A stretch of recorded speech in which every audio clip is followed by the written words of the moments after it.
ఓం తత్సతు. శ్రీ గురుభ్యో నమః. కర్ణతాళాని లక్షిప్త విఘ్నజీమూత సంహతిం నట కార్యగతిం వందే గణాధిపతిమన్వహం. మత్తం యద్యపి సంపది ప్రశిథిలాహం కారిణం క్ష్యాపది హిత్వా మూర్ధజ సంచయం తు శరణం గచ్చంతముద్యద్దయః. ఆతిశ్రీగిరి సప్తకాశ్రిత వపుః శ్రీ వెంకటేశ ప్రభుః శ్రీమానాదివరాహదత్త వసతి తం భావయే సర్వదం. మూర్తిధర్మసుతౌ దాంతౌ బదరీ తపసి స్థితౌ నరనారాయణౌ వందే మునీనారాయణాంశజౌ. సృష్టిస్థితిలయాకార చక్రభ్రమణ కారణం నతార్తివారణజనం నౌమి నారాయణం సదా. సమస్తోపనిషత్సార క్షీరపూర్ణ నిజోదరం నరం వందే నరవరం నారాయణసి హృత్పరం. యమప్రాప్య నివర్తంతే వచాంసి మనసా సహ తస్య లీలాం వర్ణయంతీమంబాం వాణీముపాస్మహే. వేదాన్ విభజ్య సూత్రాణి పురాణాని విరచ్య చ ధర్మ త్రిపథగాం పృథ్వ్యాం చాలయంతం మునిం నుమః. అత్రిమూర్త్యాత్మకత్వేన కేవలం భానుసన్నిభః అప్యజ్ఞతాం ధ్యనాశేన న్యస్తం గురుమహం భజే. ఓం తత్సతు. శ్రీ గురుభ్యో నమః. గురుదేవులు ఆంధ్రవ్యాస ఏలూరిపాటి అనంతరామయ్య గారు అనువక్తీకరించిన శ్రీకూర్మ మహాపురాణంలోని 2వ భాగంలో ఉన్న ఈశ్వర గీతను ఈ కార్తీక మాసంలో గురుదేవులు ప్రసాదించినటువంటి పితృదేవత యోగ సాధన ద్వారా బ్రహ్మ విద్యను పొందడానికి ప్రయత్నిస్తున్నాము.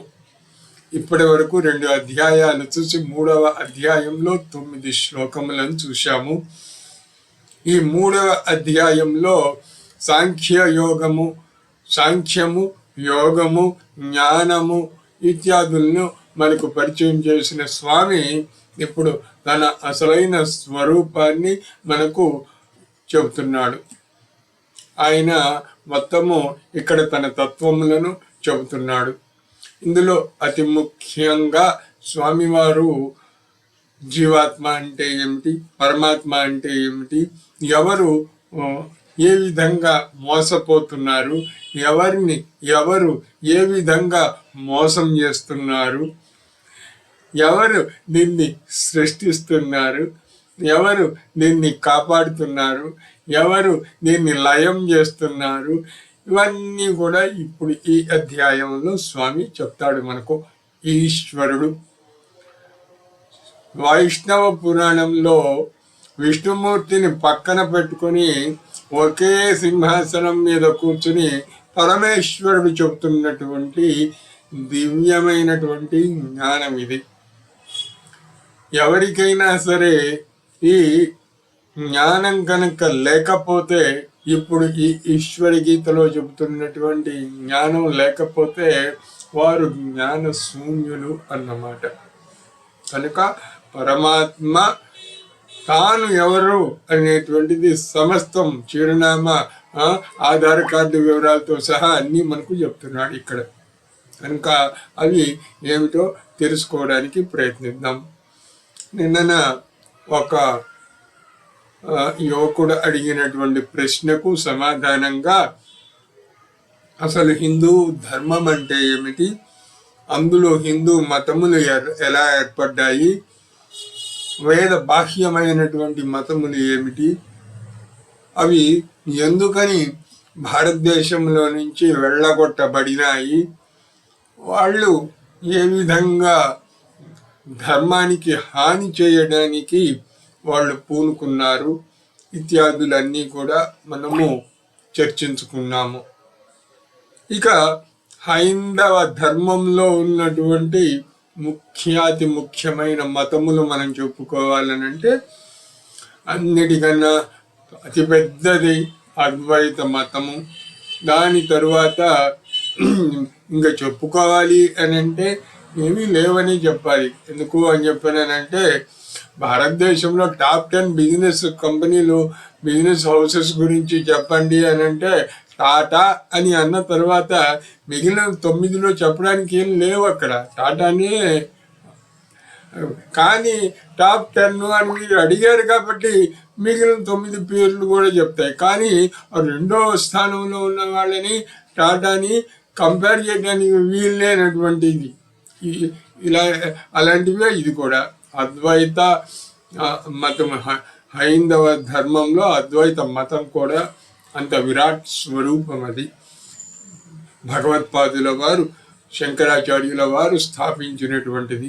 అదే ఈ ధర్మాన్ని నడుపుతోంది, అదే ఈ ధర్మానికి ఆలంబనగా ఉన్నది. పునరుద్ధరించింది మన స్వామివారు. ఆ స్వామివారి వల్లనే ఇది నిలిచి ఉన్నది. పరమేశ్వరుడు స్వామివారి రూపంలో ఉద్భవించి దీన్ని పరిరక్షణ చేయడము అయింది. కనుక ఈ సమయంలో మనము తెలుసుకోవలసినటువంటి జ్ఞానం ఒక్కటే, పరమాత్మ ఒక్కడే అని. ఆ ఒక్కటి కనుక మనం తెలుసుకుంటే మన మనస్సు ఎంత వైశాల్యము చెందాలో అంత వైశాల్యము చెందుతుంది. ఇది తెలియకపోతే ఎంత సంకుచితంతో ఉండిపోవాలో అంత సంకుచితంతో ఉంటుంది అది. కనుక ఈ పరమాత్మ అనేటువంటి వాడు ఒక్కడే, ఆయన అనేటువంటిది, ఈ జగత్తు కూడా ఆయనలోని భాగమే. మరి ఈ జగత్తు అంటే ఏమిటి, ఎలా ఉద్భవించింది ఇత్యాది అన్నింటినీ కూడా స్వామి మనకు చెప్తున్నాడు. అందులో ఈ 9వ శ్లోకంలో మనకు చెప్పాడు ఏమని, ప్రధానమైనటువంటివి 3 ఏమేంటి అని అనుకున్నాము, time, matter, energy. These 3 are very, very, very much essential. From the Einstein to any scientist you go, and they say the 3-dimensional world are the most important factors or elements or things which are important to sustain, to retain this entire world, cosmic universe, whatever may be that. These 3 are very much essential: time, matter and energy. దీన్నే స్వామి ఎనర్జీని పురుషుడుగా చెప్పాడు, ప్రధానంగా మ్యాటర్ని చెప్పాడు, కాలాన్ని కాలస్వరూపుడుగా చెప్పాడు.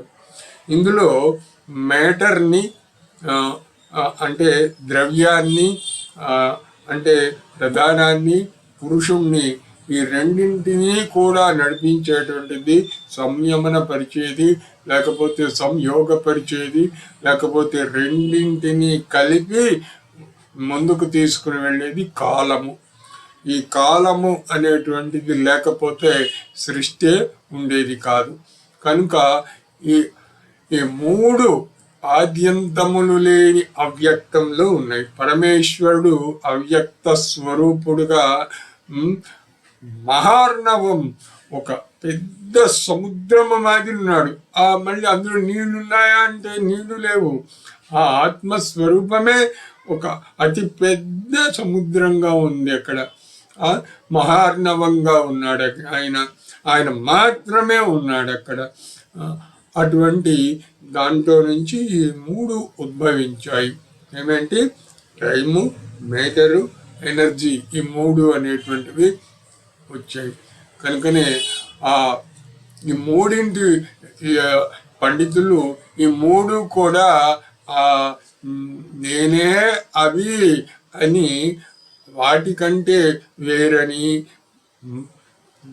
ఎవరు విజ్ఞులు చెబుతూ ఉంటారు. అంటే ఆ పరమాత్మే ఆ 3, కానీ పరమాత్మ ఆ 3ంటికి విడిగా ఉన్నాడు అని చెప్తారు. దీన్ని అర్థం చేసుకోవడం కష్టమైనప్పుడు మీ తండ్రి గారిని ఉపమానంగా తీసుకోండి. మీ తండ్రి గారి నుంచి మీ 3 అన్నదమ్ములు పుట్టారు. మీ 3 అన్నదమ్ములు ఎవరు అంటే మీ తండ్రి గారే. కానీ మీ తండ్రి గారు వేరు, ఈ 3 వేరుగా ఉన్నారు. ఈ ముగ్గురు వేరైనంత మాత్రాన వీళ్ళు వేరు కారు. వీళ్ళు మళ్ళీ మీ తండ్రి గారి స్వరూపమే, మీ తండ్రి గారే ఈ ముగ్గురుగా పుట్టారు. కనుక ఈ జ్ఞానం ఎవరికైతే ఉంటుందో, ఎవరికైతే వస్తుందో, ఎవరైతే పితృదేవత అర్చనలు చేసి సాధన చేసి ఆ పితృ స్వరూపాన్ని అర్థం చేసుకుంటారో వాళ్ళకి ఈ బ్రహ్మ విద్య ఈజీగా వస్తుందని చెప్పటానికి ఇదిగో ఈ ఈ ఈ శ్లోకంలో ఉన్నటువంటి ఇది అర్థం చేసుకోవడం కష్టం కనుక పితృదేవత అర్చనల ద్వారా మనం తెలుసుకోవచ్చు. ఏమని అక్కడ ఫస్ట్ ఏముంది అని అంటే అవ్యక్త స్వరూపము, అనంతమైనటువంటి స్వరూపము అది మాత్రమే ఉన్నది. తదాత్మాకం తదన్యత్ స్యాత్ తద్రూపం మామకం విదుహు. కనుక ఆ పరమాత్మ స్వరూపాన్ని మనము ఎలా కనుక్కుంటాము ఏమిటి అని చెప్పినంటే కేవలము బ్రహ్మ విధులు మాత్రమే కనుక్కుంటారు. ఆ బ్రహ్మ విధులు, బ్రహ్మవాదులు, బ్రహ్మ ఉపాసకులు వాళ్ళు ఎంతో కష్టపడి కనుక్కున్న దాన్ని మనం అతి తేలిగ్గా సంసార జీవితంలో ఉండే తెలుసుకోవచ్చు. పరమాత్మ ఎలా తనకు తాను విడిగా ఉంటూ ఈ మూడింటిని, టైంను, ఎనర్జీని, మ్యాటర్ని సృష్టించాడు అని అంటే ఈ ముగ్గురు అన్నదమ్ములు అనుకో, నీ తండ్రి గారు ఉన్నారు అని అనుకో, ఆ తండ్రి గారిని పరమాత్మ అని అనుకో, ఈ ముగ్గురు అన్నదమ్ముల్ని మ్యాటర్, ఎనర్జీ అనుకుంటే నీకు పరమాత్మగా ఉంటూ ఈ మూడింటిని ఎలా అయితే సృష్టించాడు, మళ్ళీ ఈ మూడు కూడా పరమాత్మ స్వరూపమే ఎలా అయ్యాయో, పరమాత్మే ఈ మూడు, కానీ ఇవి వేరుగా ఆయన వేరుగా ఉన్నట్టుగా కనిపిస్తోంది. కానీ ఇందులో ఉన్నది ఆయనే, ఆయనలో ఉన్నవి ఇవే. ఇది అర్థం చేసుకోవడానికి తండ్రి కుమారులు ఈ ఇద్దరిని మనం గనుక అర్థం చేసుకోగలిగితే ఈ పరబ్రహ్మము, ఈ పురుషుడు, ప్రధానము, కాలము, ఈ మూడు ఎలా ఉద్భవించాయి అనేటువంటిది మనకు ఈజీగా తెలుస్తుంది.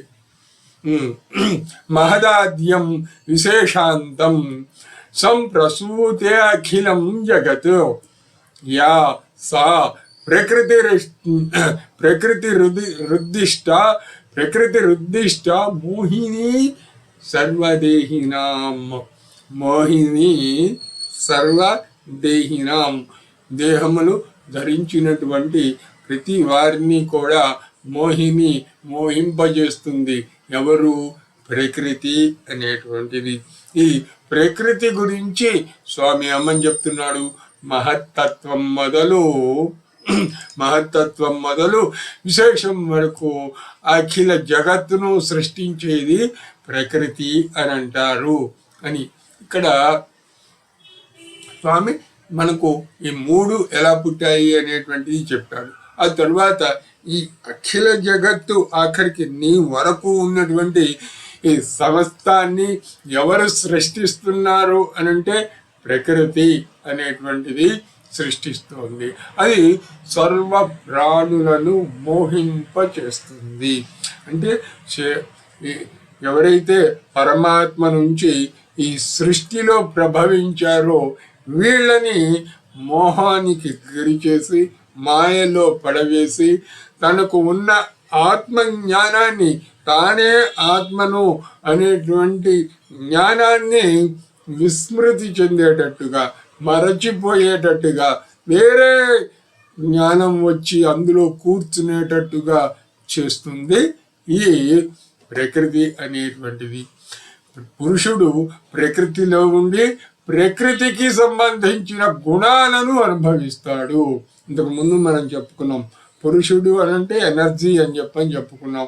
ఆ పురుషుడు ఈ ప్రకృతిలో ఉండి ప్రకృతికి సంబంధించిన గుణాలను అనుభవిస్తాడు.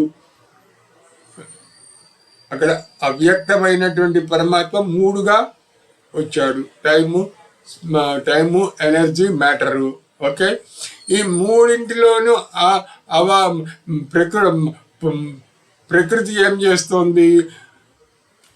మాయగా తాను మోహింపచేసి సకల జగత్తు ఉన్నట్టుగా భ్రమ కల్పించి మనకు మొత్తం డ్రామా ఆడుతుంది అది.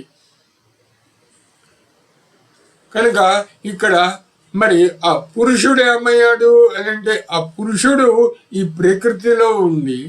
అంటే ఈ మోహము ఏదైతే మనకు కలిగి ఈ ప్రపంచము అని చెప్పనంటున్నామో, ఇందులో ఆ పురుషుడు ప్రకృతిలో ఉండి ప్రకృతికి సంబంధించిన గుణాలను అనుభవిస్తాడు. అతడు అహంకార విముక్తుడు కనుక 25 తత్వాలతోటి ఉంటాడు.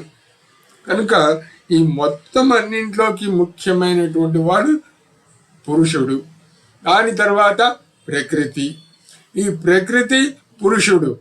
ఈ ప్రకృతి అందరినీ కూడా మాయలో పడవేసి ఈ సమస్తమైనటువంటి ఇక్కడ ఉద్భవిస్తోంది. ఏమిటి? అహంకారము అనేటువంటిది. ఈ అహంకారం ఎవరికి అంటే, ఎవరైతే ప్రకృతితోటి ఉంటారో వాళ్ళకి అహంకారం ఉంటుంది. ఎవరైతే పురుషుడితోటి పరమాత్మతోటి వెళ్తారో వాళ్ళు ఈ అహంకారానికి అతీతులు అవుతారు. ఇక్కడ మనకు ఇవాళ ఆ 3 పదములకు తోడుగా ఇంకొక 2 పదములు వచ్చాయి. ఏమంటే ప్రకృతి అనేటువంటిది ఒకటి వచ్చింది, అలాగే అహంకారము అనేటువంటిది. ఈ అహంకారము ఎవరైతే ప్రకృతితోటి ఉంటారో వారికి ఈ అహంకారము బాగా పట్టేస్తుంది. ఇది అలాగే ఇక్కడ 25 తత్వములు, ముఖ్యంగా సాంఖ్య దర్శనంలో మనకు ఈ 25 మనము గుర్తుంచుకోవాలి. ప్రకృతి యొక్క మొదటి వికారం మహదాత్మ అంటారు. ఇందులో ఈ 25లో ఆయన ఒక్కొక్కటి చెప్తున్నాడు. ప్రకృతికి నిర్వచనము అది ఎలా ఉంటుంది అని అంటే, మహదాత్మ అనేటువంటి విజ్ఞాన శక్తి కలిగి తెలుసుకునే విజ్ఞత అయిన అహంకారం దాని నుంచి పుట్టింది. ప్రకృతిలో ఉన్న మొదటి ఈ మహదాత్మ ఉన్నది చూసారా, ఇక్కడ మనకు అహంకారం ఎలా పుడుతోంది అనేటువంటిది చెప్తున్నాడు 12వ శ్లోకంలో. ఏమని? ఆద్యో వికార ప్రకృతేర్మహానాత్మేతి కథ్యతే విజ్ఞాన విజ్ఞాత హ్యహంకారస్తదుత్థితః అని స్వామి స్పష్టంగా మనకు చెప్తున్నాడు. ఇక్కడ మనం తెలుసుకోవాల్సింది ఏంటంటే, అసలు ప్రకృతిలో ఈ అహంకారము ఎలా పుట్టింది అనేటువంటిది. ఇంకా ఒకే ఒక్క మహత్తే ఆత్మ, ఒకే ఒక్కటి ఈ మహదాత్మ అని చెప్పని మనం అంటున్నామే, ఇది ఒకే ఒక్కటి. ఈ ఒకే ఒక్క మహత్తే ఆత్మ, దానికే అహంకారం అంటారు. ఇక్కడ నిన్న మనం చెప్పుకున్నాం గురువుజీ, ఈ అద్వైత మతము ఎలా పుట్టింది, ద్వైత మతం ఎలా పుట్టింది, విశిష్టాద్వైతము ఎలా పుట్టింది అని చెప్పనంటే, ఇదిగో ఇక్కడ ఉన్నది కీలకమైనటువంటిది. ఇక్కడ కొంతమంది సరిగ్గా అర్థం చేసుకోలేకపోవడము, లేదా వారు అర్థం చేసుకున్న దాన్ని బట్టి వారు ఒక మతాన్ని విశ్వసించి చెప్పడము అనేటువంటిది ఇదిగో ఇక్కడి నుంచి ప్రారంభమైంది. ఏమని? పరమాత్మ వేరు, అంటే ఈ అహంకారము వేరు, జీవాత్మ పరమాత్మ అనేటువంటిది ఇదిగో ఇక్కడి నుంచి వాళ్ళు చెప్తున్నారు. ఏమని? తేన వేదయతే సర్వం సుఖం దుఃఖం చ జన్మసు స విజ్ఞాన ఆత్మకస్తస్య మనః స్యాదుపకారకం అనేటువంటిది. ఒకే ఒక్క మహత్తే ఆత్మ, దానినే అహంకారం అని అంటారు. దాన్ని జీవుడు అంతరాత్మ అంటారు. ఇదిగో ఈ ఒక్క శ్లోకం పట్టుకుని వాళ్ళు ఏం చేశారు, ఇతరులు ఏం చేశారు అని అంటే ఈ అద్వైత మతమునకు మారుగా ద్వైతాన్ని, విశిష్ట అద్వైతాన్ని సృష్టించారు. విశిష్ట అద్వైతంలో మళ్ళీ కొంతవరకు వాళ్ళు అద్వైతాన్ని విశ్వసించారు. కానీ ఏమన్నారు, మళ్ళీ ఆ పరమాత్మ అనేటువంటిది విష్ణుమూర్తి అని అన్నారు. అది విశిష్ట అద్వైతం, అది కూడా అద్వైతమే, కానీ విశిష్ట అద్వైతం అన్నారు వాళ్ళు. అంటే శంకరాచార్య స్వామి వారు ఆ రంగు రుచి వాసన లేనిటువంటి ఆ పరబ్రహ్మ స్వరూపమేరా, దాన్ని నువ్వు విష్ణువను, శివుడను, శక్తను, వినాయకుడను, కుమారస్వామను, సూర్యుడను, అగ్నను, ఇంద్రుడను, యముడను, చంద్రుడను, లేదు నీ ఇష్టం అరుణాచలేశ్వరుడు ఒక కొండ అని చెప్పనను, లేకపోతే వాయులింగేశ్వరుడను, లేకపోతే జలలింగేశ్వరుడను, ఇంకొకటను ఏమైనాను ఉన్నదల్లా ఒక్కటేరా అని శంకరాచార్యుల వారంటే వీళ్ళేమంటున్నారు, ఆ ఒక్కడు విష్ణుమూర్తి అని చెప్పని అని అంటారు. ఓకే, నేను కాదని చెప్పని దాన్నేమి స్వామి అని చెప్పని ప్రత్యేకంగా అనలేదు కదా. నువ్వు అది మళ్ళీ విష్ణుమూర్తి ఒక్కడే అంటున్నాడు. ఇక్కడ అయినా బ్రాడర్గా ఇదే many number of choices to you, నీకు ఏది నచ్చితే అదే అనుకో. ఎందుకని ఆయనకు రంగు లేదు, రుచి లేదు, వాసన లేదు, మహార్ణవం ఆయన ఇది అని చెప్పడానికి వీల్లేని, ఉపమానం చెప్పడానికి కూడా వీల్లేని స్వరూపం ఆయన కనుక ఎలా అంటే వీళ్ళు మళ్ళీ ఏమన్నారు, రివర్ట్ బ్యాక్, మళ్ళీ ఏం చేశారు, మళ్ళీ విష్ణుమూర్తి అని చెప్పనని దాన్ని వైష్ణవం పేరుతోటి వాళ్ళు తీసుకున్నారు. ఓకే, కానీ ఇక ద్వైతం దగ్గరకు వచ్చేసరికి ఈ జీవుడు, ఇగో ఈ 13వ శ్లోకంలో ఉన్నటువంటి జీవుడు ప్రధానమైనటువంటి భూమికతోటి ఏక ఏవ మహానాత్మ సోహంకారో అధిధీయతే, సోహంకారో అభిధీయతే స జీవ. ఇక్కడ వాళ్ళు జీవ అనేటువంటి దాన్ని పట్టుకుని దీన్ని జీవాత్మ చేశారు, ఆయన పరమాత్మ చేశారు. ద్వైతము రెండు అనేటువంటిది ఇక్కడ వాళ్ళు తీసుకుని వచ్చారన్నమాట. అయితే ఇక్కడ స్వామి చెబుతోంది ఏమిటి అని అంటే, ఈ రెండు అనేటువంటిది ఎందుకని వచ్చింది అని అంటే, నేను ఒకటి అనే జ్ఞానం లేకపోవడం వల్ల రెండోవాడు వచ్చాడు. కానీ అసలు రెండోవాడు ఎక్కడున్నాడు, లేడు. మీరు అద్దంలో చూసుకుంటున్నారు, మీరు అద్దంలో చూసుకుంటున్నప్పుడు ప్రతిబింబం ఉన్నది. ఆ ప్రతిబింబాన్ని చూసి మీరు రెండోవాడు అని చెప్పని మీరు ఎప్పుడు అనుకుంటారు, మీరు పిచ్చోడు కాబట్టి, లేదా మతి భ్రమించిన వాళ్ళు, భ్రమ అనేటువంటి వాళ్ళు అయితే ఆ రెండోవాడు ఉన్నాడు.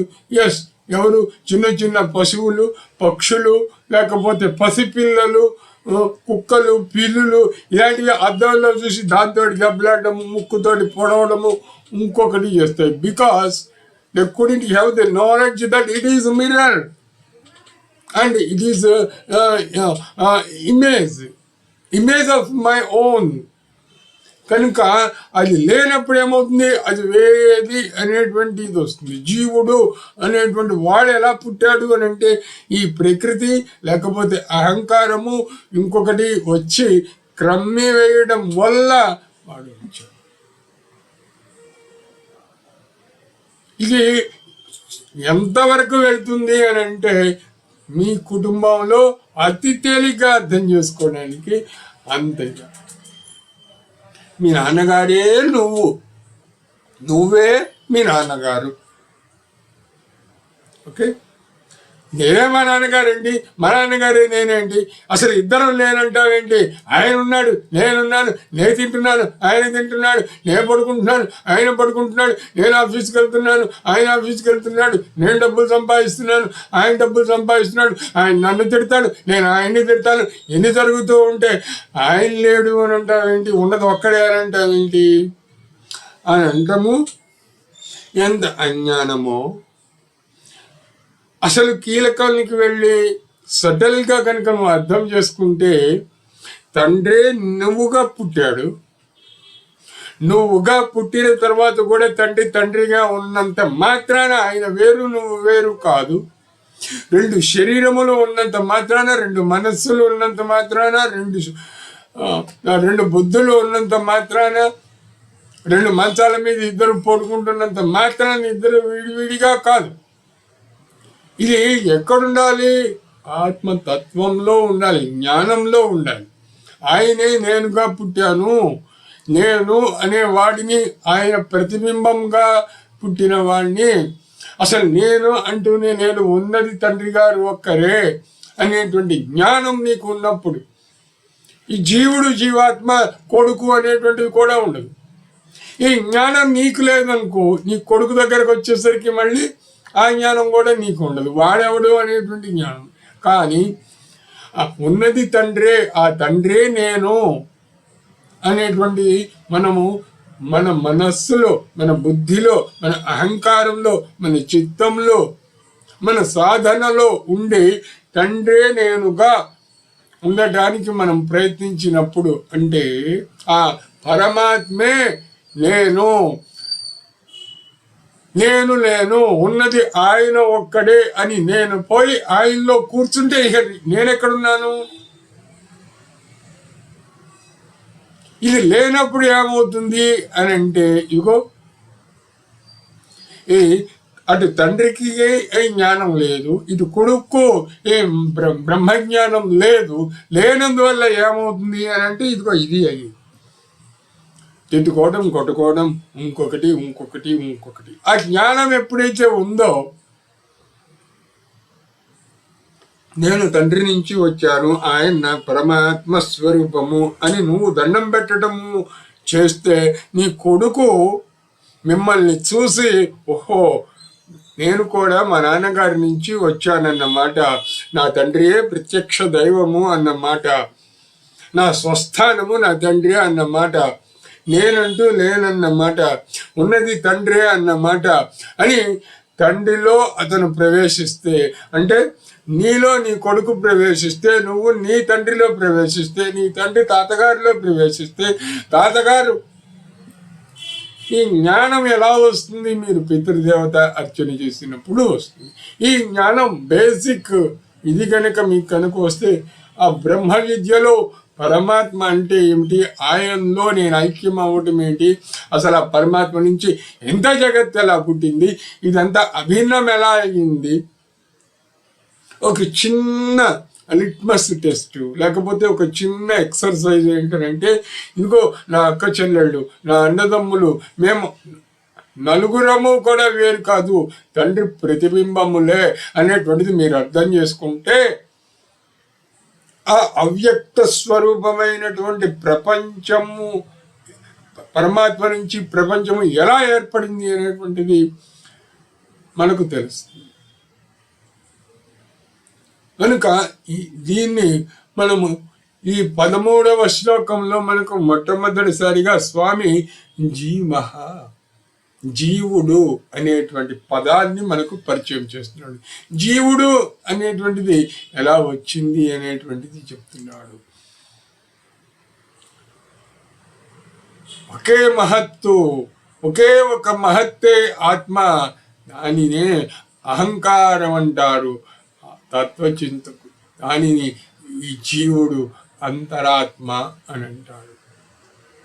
జీవుడు కనుక ఈ అంతరాత్మ జీవుడు అనేటువంటిది మనకు అర్థం కావడం కోసం, మనము ఆత్మ నుంచి వేరు కావడానికి కారణమైనటువంటి అహంకారము, ప్రకృతి వల్ల ఈ జీవుడు పరమాత్మ వేరు, నేను వేరు అనేటువంటిది ఇక్కడ ఉద్భవిస్తుంది. అదే జన్మలలో సమస్తమైన సుఖాన్ని దుఃఖాన్ని తెలుసుకుంటుంది. అది విజ్ఞాన స్వరూపం, మనస్సు దానికి ఉపకరిస్తుంది. ఇక్కడ ఇంకొక పదం మనస్సు అనేటువంటిది మళ్ళీ 25 మనకు రావాలి. అందులో ఒక్కొక్కటి స్వామి చెప్తున్నాడు. ఇదిగో ఈ ఎప్పుడైతే నేను పరమాత్మ, నేను అభిన్నమైన వాడిని, అవ్యక్తమైన వాడిని, నేను మహర్ణవము, నాకు రెండవది లేదు అనేటువంటి ఆ ఆత్మజ్ఞానం నాకు పోయిందో ఆటోమేటిక్గా ఈ ప్రపంచంలోకి వచ్చేస్తాం.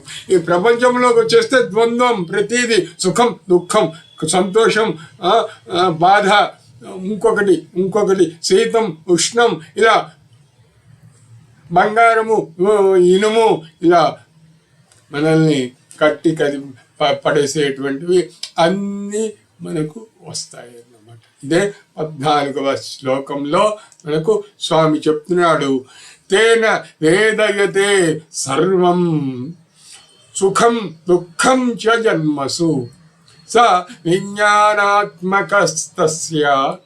మనః స్యాదుపకారకం అని అన్నాడు. దానివల్ల అవివేకం వల్ల సంసారము పురుషునికి కలుగుతాయి. ప్రకృతి యందు కాలంతో సంపర్కం వల్ల ఆ అవివేకం కలుగుతుంది. ఇక్కడిస్తున్నాడు తాళం చెవి. ఈ అవివేకం వల్ల సంసారము. అవివేకం ఎలా అయింది? ఎప్పుడైతే నువ్వు పరమాత్మ జ్ఞానం నుంచి వేరుపడ్డావో నీకేమైంది? ఈ ప్రపంచం వైపు చూస్తూ ఉండడము, ప్రపంచంలో నువ్వు ఒకటి అయిపోవడము జరిగింది. దాంతో ఏమైంది? నీకు ప్రతిదీ వేరువేరుగా, ప్రతిదీ ఇంకొకటిగా కనిపించడము స్టార్ట్ అయింది. ఈ అవివేకం వల్ల సంసారం, ప్రపంచము అనేటువంటిది ఏర్పడింది. ఎవరికి? పురుషుడికి. ఈ పురుషుడు ఆత్మస్వరూపం నుంచి వేరుపడి ఈ అహంకారము ప్రకృతి తోటి తోడవడం వల్ల జీవ ఆత్మగా వీళ్ళలోకి వచ్చేసాడు. అంటే వీడు రెండోవాడు అయ్యాడు, పరమాత్మ వేరయ్యాడు. ఇదే ద్వైతము. ద్వైతం ఉందా? లేదు కదా, ఉన్నది ఒక్కటే కదా. ఎక్కడ ఈ రెండోది ఎక్కడ వస్తుంది అంటే ఈ జ్ఞానము వల్ల మనకు రెండోది. ఈ జ్ఞానం కలిగింది, నువ్వు పోయి మళ్ళీ అందులో కూర్చున్నావు, okay, there ends the matter. కనుక పురుషునికి కలుగుతోంది ఆ ప్రకృతి యందు కాలంతో సంపర్కం. ఇదంతా ఎవడు చేస్తున్నాడు అంటే ఆ కాలుడు చేస్తున్నాడు. Time most important. అందుకే పరమశివుడు అంటే అందరూ భయపడేది. అక్కడ ద్రవ్యము ఉన్నది, పురుషుడున్నాడు అన్నంత మాత్రాన వచ్చింది ఏం లేదు. ఎవరు? టైం అనేటువంటిదే ఈ రెండింటితోటి జగన్నాటకాన్ని నడిపిస్తుంది. ఆ టైమే లేదు, ఆ కాలమే లేదు అనేది ఏం లేదు. కనుకనే సమస్తానికి కూడా మూలం ఏంటంటే కాలుడు, పరమేశ్వరుడు, కాలస్వరూపుడు, కాల భైరవుడు, కాలకంఠుడు. ఆయన మొత్తం ఆయనే. మరి కనుక ఆ కాలంతో సంపర్కం వల్ల ఈ అజ్ఞానం కలుగుతుంది. ఎవరికి?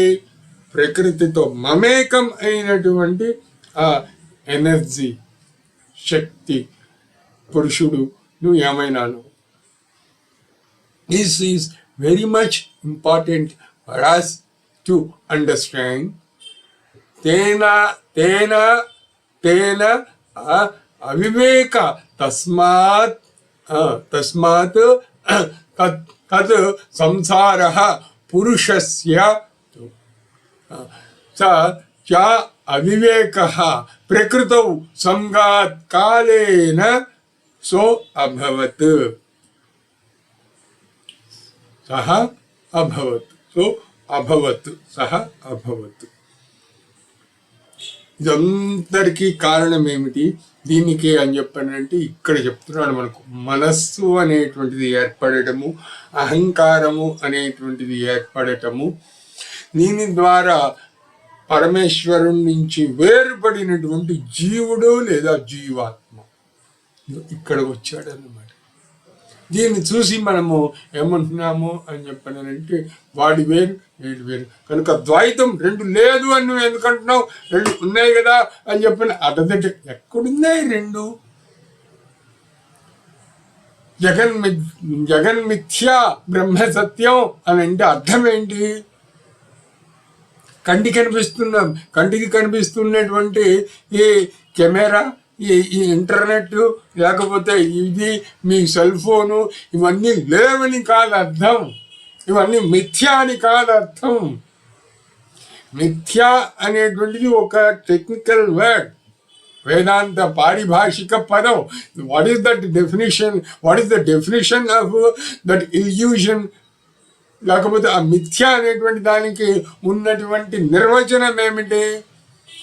నిన్న లేనిది ఇవాళ ఉన్నది, రేపు లేనిది మిథ్య. నిన్న ఉన్నది ఇవాళ ఉన్నది, రేపు ఉండేది సత్యం. That's all.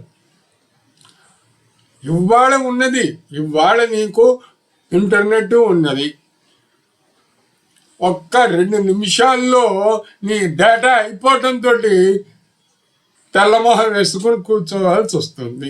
ఏమైంది? ఇంటర్నెట్, వైఫై దాని మిథ్యా నువ్వు ఎలా అంటావు అని అంటే, ఏది నీ డేటా అయిపోగానే వాడు ఇక్కడ కనెక్షన్ కట్ చేశాడు, అయిపోయింది. కనుక దాన్ని నువ్వు శాశ్వతము అని చెప్పని అనుకోవడము ఇంకొకటి తప్పు కదా. కనుక ఇది మిథ్య అని అంటే, అంతేగాని నీ కళ్ళ లేదు అని చెప్పని కానీ ఇంకొకటి ఏం కాదు. నువ్వు కళలో ఉన్నావు, ఓ మహా స్వర్గ సుఖాలు అనుభవిస్తున్నావు. ఎస్, కళలో ఉన్నంతసేపు అది ఉన్నది కదా. కళలో నుంచి నువ్వు బయటకు వచ్చినప్పుడు నీకు ఇది కూడా అంతే. ఇది మిథ్య అని అనడంలో ఉద్దేశం ఏమిటి అని అంటే, నువ్వు కళలో ఉన్నంత సేపు నీకు ఎవడు ఏం చెప్పినా, బయటవాడు ఏం అరుచుకున్నా, నేను కళలో నుంచి లేపినప్పుడు ఓహో అది కళ అని నువ్వు ఎలా అయితే తెలుసుకుంటావో, ఇక్కడ కూడా అంతే. ఇదంతా ఎవరు మనకి కల్పిస్తున్నారు అంటే కాలము, ప్రకృతి. These all are things. They are separating us from the reality, the truth. సత్యము, అనంతము, జ్ఞానం, వీటి నుంచి మనం వేరు చేస్తోంది ఏమిటి అని అంటే, ఇది వేరు చేస్తోంది. ఈ విధంగా ఉన్నటువంటి వాటి నుంచి మనము ఏమి తెలుసుకుంటే ఆ పరమాత్మ తత్వాన్ని సాధన చెయ్యొచ్చు తేలిగ్గానంటే చాలా సింపుల్. పితృదేవత అర్చనను చేస్తూ తండ్రి ఎవరు, నేను ఎవరు, నా కుమారుడు ఎవరు అనేటువంటిది అర్థం చేసుకోవడం లేదు. తండ్రి ఎవరు, తాత ఎవరు, ముత్తాత ఎవరు లేదు, అవి కూడా అవసరం లేదు. అసలు నేనెవరు, ఇవి అర్థం చేసుకోవడానికి మనము ప్రయత్నించాలి. ఇది మరింతగా తెలుసుకుందాము. ఇప్పుడు ఇవాళ త్రయోదశి వచ్చినది. కార్తీక మాసంలో ఈ త్రయోదశి నాడు అందరూ కూడా యముణ్ణి ప్రార్థించాలి. యముడికి దీపం వెలిగించి నమస్కరించి, ఆయన నేను కానీ, మా తల్లిదండ్రులు కానీ, మా తాత ముత్తాతలు కానీ ఎవరన్నా పాపములను చేసి ఉంటే దాన్ని క్షమించిన ఆయన అని ప్రార్థించటానికి అనువైన రోజు ఇది. దీపావళి ముందర వస్తుంది చూసారా, అటువంటిది. కనుక ఈరోజు కూడా మనం కూడా ఆ పరమేశ్వరుణ్ణి ప్రార్థించి, ఆయన యమ బాధలు లేకుండా చేయినాయన అని నమస్కరించుకుందాం. మరలా రేపు వచ్చి గురుదేవుల భాష్యంతో అతి తేలిగ్గా బ్రహ్మ విద్యను ఉపాసించడానికి గురుదేవుల అనుగ్రహం కావాలి అని కోరుకుందాం. మనం ఆ గురుదేవులు మనకు రేపు కూడా ఈ 26 డేస్ నుంచి గురువు గారు మనకి సాధనను ఇచ్చారు. ఇంకొక 3 రోజుల్లో మనము ఈ నెల రోజుల బ్రహ్మ విద్య ఉపాసనను మనము కార్తీక మాసము మొత్తము చేసిన వారం అవుతాం, ఈశ్వర ఉపాసన చేసిన వాళ్ళము అవుతాము. కనుక ఈ మిగిలిన రోజులు కూడా గురుదేవులు ఆ సర్వేశ్వరుణ్ణి మనము సాక్షాత్కరింప చేసుకోవడానికి అవకాశం ఇవ్వమని ప్రార్థిద్దాము. ఓం తత్సతు. పరమేశ్వరార్పణమస్తు.